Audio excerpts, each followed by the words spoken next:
তোমার জাদুর লাঠি আমাকে দাও। আমি আজ অবধি কারোটা নেইনি। রাতে ঘুমানোর সময় ঘরের দরজা খোলা রাখিস, আমি জাম্বুরা খেতে আসব। নারকেল তেলের বোতল আর বিদেশি বেলুন সাথে এনো, না হলে সমস্যা হবে। রাতে আমি ব্লাউজ আর পেটিকোট পরে ঘুমিয়েছিলাম। সেদিন রাতে যা হলো তা কোনো দিন ভুলব না। আমি তিতলি, বয়স ৩৭। আমি বর্তমানে এক গৃহবধূ। আমি এক একান্নবর্তী পরিবারের বউ, কিন্তু আমি ছিলাম আধুনিক মনোভাবের মেয়ে। আর আমার এই মনোভাবের জন্য আমি আমার দিদিকে ধন্যবাদ জানাই। আমার দিদির জন্যই আমি অনেক কিছু জেনেছি। সেই সময় আমি ক্লাস 9-এ পড়ি এবং আমার দিদি উচ্চ মাধ্যমিক পাশ করে কলেজে ভর্তি হয়েছে। আমাদের বাড়ি কলকাতা থেকে বেশ কিছুটা দূরে, এক মফস্বল শহরের সংলগ্ন এক ননু গ্রামে। আমাদের পরিবারের তখন প্রচুর জমি জায়গা ছিল এবং তার সাথে সাথে আমার ঠাকুরদার একটি বিশাল চালের আড়ত ছিল সেই মফস্বল শহরে। আমার ঠাকুরদার 4 ছেলে এবং 1 মেয়ে। আমার বাবা ঠাকুরদার তৃতীয় ছেলে, মানে আমার 2 জ্যাঠা ও 1 কাকা এবং 1 পিসি আছে। আমার বড় জ্যাঠুর 2 সন্তান, আমার বড়দা এবং আমার বড়দি। মেজ জ্যাঠুর 1 ছেলে, আমার মেজদা। আর আমার বাবার 2 মেয়ে, আমি আর আমার দিদি। ছোট কাকুর 1 ছেলে, নাম বিশু। এবার মূল গল্পে ফেরা যাক। আমি আর আমার দিদি বেশ ছোট বয়স থেকেই একই ঘরে একই বিছানায় রাতে শুতাম। আমি আমার দিদিকে একটু ভয় পেলেও আমার দিদি আমার সাথে বন্ধুর মতো মিশত। আমাদের লোকালিটিতে একটা স্কুল ছিল ক্লাস 8 পর্যন্ত, যার ফলে আমাদের স্কুলে ক্লাস 9-এ ওই স্কুল থেকে অনেক ছাত্রী ভর্তি হতো। আর হ্যাঁ, ওই স্কুলটা ছিল কোয়েড, মানে ওখানে ছেলে এবং মেয়েরা একসাথে লেখাপড়া করত। আমি যখন ক্লাস 9-এ উঠি সেই বছরও অনেক ছাত্রী ভর্তি হলো আমাদের স্কুলে।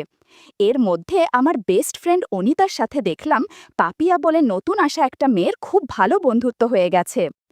আমি, অনিতা আর পাপিয়া ধীরে ধীরে বেশ ভালো বন্ধু হয়ে গেলাম। পাপিয়া বলল যে আগের স্কুলে একটা ছেলের সাথে ঘনিষ্ঠ হয়েছে।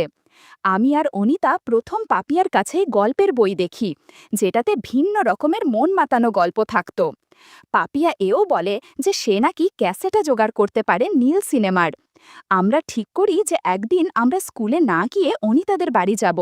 অনিতাদের বাবা মা অফিসে যায় আর সারাদিন বাড়ি ফাঁকা থাকে, আর ওদের বাড়িতে ক্যাসেট প্লেয়ারও আছে। আমরা বাড়িতে বললাম স্কুল প্রজেক্টের জন্য আমরা অনিতাদের বাড়িতে যাব। আমাদের বাড়ির লোক বিনা সন্দেহে আমাদের পারমিশন দিয়ে দিলেন। আমরাও নির্দিষ্ট দিনে অনিতাদের বাড়িতে হাজির হলাম। পাপিয়া 3টে ক্যাসেট এনেছিল। পাপিয়া বলল একটা রোম্যান্টিক টাইপ ফিল্ম চালাবে। আমরা এইসব বিষয়ে তেমন কিছুই জানতাম না। আমরা বললাম তুই যেটা ভালো বুঝিস সেটা চালা।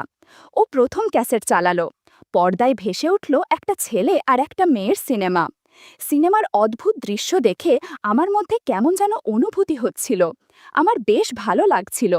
একটু পর পাপিয়া আমার অবস্থা বুঝতে পেরে কেমন যেন আচরণ করতে শুরু করলো। বেশ কিছুক্ষণ আমি চোখ বুজে থাকলাম। আমি চোখ খুলতেই অনিতা আর পাপিয়া জিজ্ঞাসা করলো, কিরে কেমন লাগলো? আমি বললাম দারুণ। ওরা বলল তবে এবার 3 জনে মিলে গল্প করা যাক। একটু পর আমরা 3 জন গল্প করতে শুরু করলাম। বন্ধুরা, ইউটিউবের করা নিয়মের কারণে এসব ঘটনা সরাসরি বলা যাচ্ছে না। তোমরা কমেন্টে দেয়া লিঙ্ক থেকে আমার ওয়েবসাইট ভিজিট করো, সেখানে একদম খোলামেলা গল্প দেয়া আছে, যেগুলো ইউটিউবে পাওয়া যায় না। সারা দিন এভাবেই কেটে গেল। সে একটা দারুণ অনুভূতি। তারপর বিকেলবেলা আমরা যে যার বাড়ি ফিরে গেলাম। অনিতাদের বাড়ি থেকে ফিরে আসার সময় আমার একটু ভয় ভয় করছিল, কারণ আমার এটা প্রথম অভিজ্ঞতা।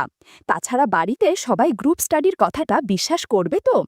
তবে বাড়ি ফিরে আমি অনেকটা রিল্যাক্স ফিল করলাম, কারণ দেখলাম বাড়ির পরিবেশ আর 5টা দিনের মতোই স্বাভাবিক। তবে দেখলাম আমার দিদি শেলি বাড়ি ফিরেছে। দিদি কলেজে ভর্তি হওয়ার পর সেখানে হোস্টেলে থাকে, তবে সামনে কি একটা লম্বা ছুটি আছে, তাই ছুটি কাটাতে এসেছে। আমি নিজের ঘরে গিয়ে বিছানায় শুয়ে পড়লাম। আমি এসেছি দেখে দিদি আমাদের ঘরে এলো। আমাকে দেখে বলল, কিরে তিতলি, এসেই শুয়ে পড়লি যে, শরীর খারাপ নাকি? আমি বললাম না, এমনি। সে বলল, জানি না বাপু কি গ্রুপ স্টাডি করে এলি যে এত টায়ার্ড হয়ে পড়লি।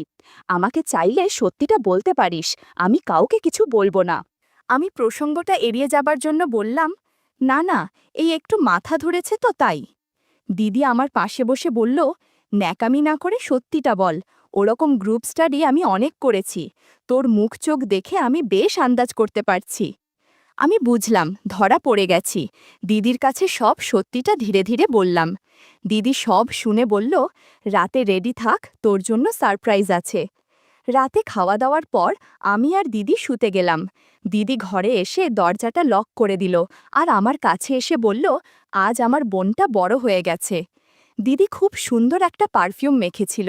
আমি সুন্দর গন্ধটা শুঁকতে থাকলাম। দিদি বলল, দাঁড়া, তোকে একটা জিনিস দেখাই। এই বলে উঠে গিয়ে নিজের সুটকেস থেকে একটা নকল জাদুর লাঠি বার করল। আমি এসব আগে দেখিনি, অবাক হয়ে তাকিয়ে আছি দেখে দিদি বলল, এটা দিয়ে আমরা হোস্টেলে মেয়েরা মনের ইচ্ছা পূরণ করি। বন্ধুরা, তোমরা বুঝেছ তো কিসের কথা বলছি? এরপর দিদি জাদুর লাঠি দিয়ে জাদু দেখাতে লাগলো। মিনিট 20 পর দিদি বলল, আজকের মতো এটুকুই থাক, না হলে সমস্যা হবে। আমরা হোস্টেলে ঘণ্টাখানেক ব্যবহার করি। একটু পর আমি দিদিকে জিজ্ঞাসা করলাম, আগে কি কখনো আসল জাদুর লাঠি দেখেছ? দিদি বলল, কয়েকবার দেখেছি। তবে শোন, তুই তো জানিস অমরদা মানে আমাদের পিসির ছেলে আমার চেয়ে 2 বছরের বড় হলেও আমরা বন্ধুর মতো মেলামেশা করি।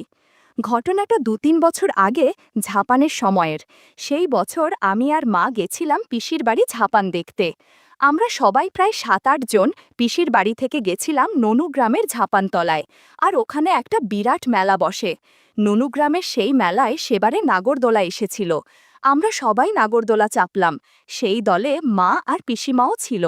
কিন্তু আমার মাথা ঘুরে গিয়ে বমি হয়ে যায় ওই সময়। আমি একটু সুস্থ হলে পিসিমা অমরদাকে দিয়ে আমাকে বাড়ি পাঠিয়ে দেয় এবং বাকিরা ওখানে মেলা ঘুরে দেখতে থাকে। আমি অমরদার সাথে বাড়ি ফিরছিলাম। শরীর দুর্বল ছিল, তাই আমি রাস্তায় হোঁচট খাই। প্রায় পড়েই যাচ্ছিলাম। অমরদা আমাকে ধরে ফেলে। এ সময় অমরদা একটা জাম্বুরা ধরে ফেলে। কি যে একটা অবস্থা বলে বোঝাতে পারবো না। আমি ওকে কিছু বললাম না। আমরা বাড়ি পৌঁছলে আমাকে অমরদা নিজের ঘরে গিয়ে বিশ্রাম করতে বলে। বাড়িতে আর কেউ ছিল না। আমিও চোখ বুজে শুয়ে পড়ি। খুব ক্লান্ত লাগছিল, তাই শুতেই আমার একটা ঘুম ঘুম ভাব এলো। আমি বেশ ঘুমিয়ে পড়েছিলাম। হঠাৎ আমার মনে হলো কেউ একজন আমার খুব কাছে আছে। চোখ খুলে দেখি অমরদা আমার পাশে বিছানায় বসে আছে। আমি সেদিন শাড়ি পরেছিলাম, ব্লাউজ একটু অগোছালো হয়েছিল, সেদিকে আমার খেয়াল ছিল না। অমরদা বলল, মেলায় নাগরদোলায় ওঠার পর থেকে তোকে অনেক ক্লান্ত লাগছে, ভাবলাম তোর একটু সেবা করি। আমি ছোটবেলা থেকেই অমরদাকে আমার ভালো লাগতো। আমি বললাম, ঠিক আছে, সেবা কর। আমার সম্মতি পেয়ে অমরদা ঘণ্টাখানেক আমায় সেবা যত্ন করল। মাঝে মাঝে ফল খেলো। কিছুক্ষণ পর বাড়ির সকলের ফেরার সময় হয়ে গেছিল। অমরদা আমাকে নিয়ে তার ঘরের সাথে লাগোয়া বাথরুমে নিয়ে গেল আর বলল, ফ্রেশ হয়ে নে, আমি ততক্ষণে ঘর গুছিয়ে নিচ্ছি। সেইবার পিসির বাড়িতে 3 দিনে আমরা প্রায় 7-8 বার অনেক মজা করেছিলাম। এর পরেও আমি পিসির বাড়ি গেলে বা অমরদা আমাদের বাড়ি এলে আমরা সকলের নজর এড়িয়ে গল্প করতাম। এটা ছিল আমার জীবনের প্রথম জাদুর লাঠি নেয়ার অভিজ্ঞতা। দিদির কথা শুনে আমারও কেমন যেন লোভ হচ্ছিল, কিন্তু কিভাবে কি করব বুঝতে পারছি না। এবার দিদি 2 দিন ছিল আমাদের বাড়িতে, আর সেই 2 দিন দিদি আমাকে অনেক কিছু শিখিয়েছিল। কলেজের ছুটি শেষ হতেই দিদিকে ফিরে যেতে হলো। যাবার সময় আমাকে দিদি তার নকল জাদুর লাঠি দিয়ে গেল, যাতে আমি একা কিছু করতে পারি। কিন্তু আমি জানতাম না ভাগ্যদেবতা আমার জন্য অন্য কিছু ঠিক করে রেখেছেন। কিছুদিন পরে অনিতা আর পাপিয়া একদিন বিকেলের দিকে এলো আমাদের বাড়িতে দেখা করতে। আমি আমার আর দিদির মধ্যে শেষ কিছুদিনের ঘটে যাওয়া ঘটনার কথা বলতে চাইনি, কিন্তু পাপিয়া আমার হাঁটাচলা দেখে বলল যে আমি ইতিমধ্যে কারোর সাথে কিছু করেছি কিনা। আমি এড়িয়ে যাবার চেষ্টা করলেও ওরা দুজনে আমাকে সব সত্যি বলতে পিড়াপিড়ি করল, আর আমাকে বাধ্য হয়ে সব কথা খুলে বলতে হলো। এমনকি নকল জাদুর লাঠিও দেখালাম ওদের। দেখেই পাপিয়া আগে ওটা নিয়ে একাই ব্যবহার করতে শুরু করল, আর মাঝে মধ্যে আমাদেরও ব্যবহার করতে দিল। আমাদের বাড়িতে সব পুরুষরা নিজেদের কাজে সকাল থেকে বেরিয়ে পড়ে, আর বাড়ির মহিলা আর বাচ্চারা দুপুরে একটু ঘুমিয়ে নেয়। সেদিন আমি, পাপিয়া আর অনিতা নিশ্চিত ছিলাম যে আমরা ধরা পড়ব না। কিন্তু আমি জানতাম না আমার মেজদাদা সেদিন তাড়াতাড়ি বাড়ি ফিরে এসেছিল, আর আমাদের ঘরে আওয়াজ হচ্ছে দেখে জানালার ফুটো দিয়ে উকি দিয়ে দেখছিল। এমনকি আমাদের কর্মকাণ্ড দেখে ফেলেছে। অনিতা আর পাপিয়া বাড়ি চলে গেলে মেজদাদা আমার ঘরে এসে আমাকে ভয়ও দেখালো যে ও সবাইকে বলে দেবে এসব কথা। আমি ওকে অনুরোধ করলাম যেন কাউকে কিছু না বলতে। তখনও বলল, তাহলে আমাকে জাম্বুরা খেতে দিতে হবে। আমি বুঝে গেলাম মেজদা কি বলতে চাচ্ছে। তবুও একটু আশ্চর্য হয়ে ইস্তত বোধ করলাম। মেজদা বলল, তোর দিদি অমরদার সঙ্গে কি করেছে তা তোর বান্ধবীদের বলেছিস তা আমি শুনেছি। তোদের দুই বোনের সব কীর্তি আমি জেনে ফেলেছি, বেশি নাটক করলে সবাইকে বলে দেব। আমি দেখলাম মেজদা শুধু দেখেই ফেলেনি, শুনেও ফেলেছে সব কথা। আমি কোনো উপায় না পেয়ে মেজদাকে জাম্বুরা খেতে দিলাম। এদিকে প্রায় বিকাল হয়ে এসেছিল, আর বাইরে উঠোনে মা কাকিমারা উঠে পড়েছিল ঘুম থেকে। বাইরে গলার আওয়াজ পেয়ে আমি মেজদাকে বললাম, এখন কিছু না করাই ভালো, বাড়ির কেউ দেখে ফেলতে পারে। মেজদা রাজি হচ্ছিল না, তবুও ধরা পড়ে যাবার ভয়ে আমি বললাম, রাতে আমার ঘরে চলে এসো। মেজদা বলে গেল, রাতে যেন আমি দরজা খুলে রাখি, সবাই শুয়ে পড়লে ও আমার ঘরে আসবে। সারা সন্ধে আমি পড়ার ঘরে বসে একটুও পড়ায় মনোযোগ দিতে পারিনি। আমার মেজদার কথা ভেবে খুব এক্সাইটেড ছিলাম। দিদি কলেজে ভর্তি হবার পর থেকে আমাদের ঘরের টেবিলটা ফাঁকা হয়েছিল, আর আমার ভাই আমার থেকে মাত্র 1 বছরের ছোট, তাই ও আমার সাথে পড়তে বসত। পড়তে পড়তে আমার অস্থির ভাব লক্ষ্য করে আমার কাছে কারণ জানতে চাইল। আমি কিছু না বলে এড়িয়ে গেলেও বেশ বুঝতে পারলাম কিছু একটাও সন্দেহ করেছে, কিন্তু আমার চোখের সামনে তখন শুধু মেজদার কথা ছাড়া আর কিছুই আমি ভাবতে পারছিলাম না। রাতের খাওয়া দাওয়া সেরে আমি আমার রুমে এসে বসলাম, আর খাবার ঘরে আমার আর মেজদার চোখে চোখে কথা হয়ে গেল। রাতের খাবার শেষে আমি আমার ঘরে অপেক্ষা করছিলাম। রাতে আমি ব্লাউজ আর পেটিকোট পরতাম, আসলে তখনও গ্রামের দিকে মেয়েদের নাইটি পরার চল এতটা ছিল না। এই অবস্থায় মেজদাকে একটা সারপ্রাইজ দেওয়া যাবে। আমি দরজাটা শুধু ভেজিয়ে দিয়ে আলোটা অফ করে নাইট ল্যাম্পটা জ্বেলে দিলাম। দরজাটা লক করলাম না। আমি শুয়ে শুয়ে মেজদার অপেক্ষা করতে করতে বুঝতে পারলাম আমার অদ্ভুত লাগছে। একটু পর আমার ঘরের দরজাটা দেখি খুলে গেল। আমি বিছানায় পড়ে রইলাম, যেন ঘুমিয়ে পড়েছি। চোখের পাতা একটু ফাঁকা করে দেখে নিলাম, মুখ দেখতে পেলাম না, তবে নাইট ল্যাম্পের আলোতে বেশ বুঝতে পারলাম মেজদা ছাড়া আর কেউ নয়। মেজদা একটা কালো চাদর জড়িয়ে এসেছে, যাতে অন্ধকারে সহজে কেউ তাকে দেখতে না পায়। আমার ঘরে ঢুকে চাদরটা একপাশে রাখল। দেখলাম মেজদা একটা লুঙ্গি পরে আছে। মেজদা নাইট ল্যাম্পের আলোয় আমায় এক দৃষ্টে দেখতে লাগল। আমি তার চোখে আকর্ষণ দেখতে পেলাম। সে এসে আমার বিছানায় পাশে বসল। কিসের দিকে যেন তাকিয়ে আছে ঠিক বুঝতে পারলাম না। আমি যেন ঘুমিয়ে পড়েছি সেইভাবে শুয়ে রইলাম। মেজদা বলল, আমি জানি তুই জেগে আছিস। কথাটা শুনে আমি উঠে পড়লাম। দাদা বলল, আমি নারকেল তেল আর বিদেশি বেলুনে এনেছি। তোর সাথে প্রথমবার গল্প করব, তাই ভাবলাম এগুলো নিয়ে আসি। এগুলো ছাড়া অনেক ভালো লাগবে না। একটু পর আমরা গল্প করতে শুরু করলাম। বাড়ি ভর্তি লোকের মাঝে আমি চেঁচামেচি করছিলাম। মেজদা বলল, এত জোরে শব্দ করিস না, সবাই বুঝে যাবে। এই রাতে 40 মিনিটের মতো গল্প করেছিলাম।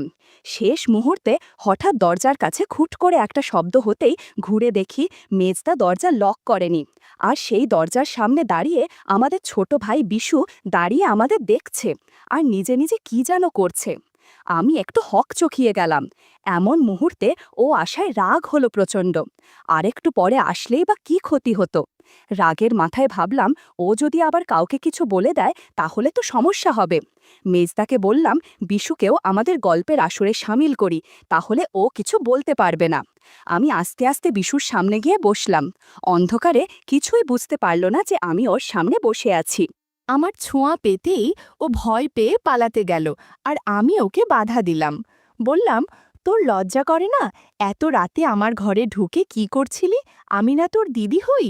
ও পাল্টা দিল, তুই নিজের ঘরে মেজদার সাথে যা করছিলি তা খুব ভালো কাজ নাকি? বাড়ির সবাই জানলে কি হবে বলতো? আমি বললাম, কিন্তু বাড়ির লোককে কে বলবে? ও বলল, আমি যদি বলে দিই? আমি বললাম, তবে আমিও বলে দেব যে আমাদের দেখে ফেলেও সঙ্গে সঙ্গে বাড়ির সবাইকে না জানিয়ে তুই চুপচাপ দেখছিলি। আমার কাছে ন্যাকা সাজিস না। তুই বাড়ির লোককে জানাতে চাইলে আরও আগে জানাতিস। তোর মতলবটা কি বল? ভাই বলল, আমাকেও গল্প শোনাতে হবে, আমার একা ভালো লাগে না। একসাথে 2 জনের সাথে গল্প করতে পারবো ভেবে আমিও আর বাধা দিলাম। পালাক্রমে বিশু আর মেজদার সাথে অনেক গল্প করেছি রাতভর। ঘড়িতে তখন রাত 2:30 বাজে। ঘর অগোছালো হয়ে আছে, জামা কাপড় এদিক সেদিক ফ্লোরে পড়ে আছে। ওরা গুড নাইট বলে নিজের রুমে চলে গেল। এদিকে আমিও একটা ম্যাক্সি পরে ফ্রেশ হয়ে নিলাম। হাঁটতে অসুবিধা হচ্ছিল, তবুও রুমের দরজাটা লক করে কোনো মতে শুয়ে পড়লাম। ক্লান্ত থাকায় তাই সহজেই ঘুমিয়ে পড়লাম।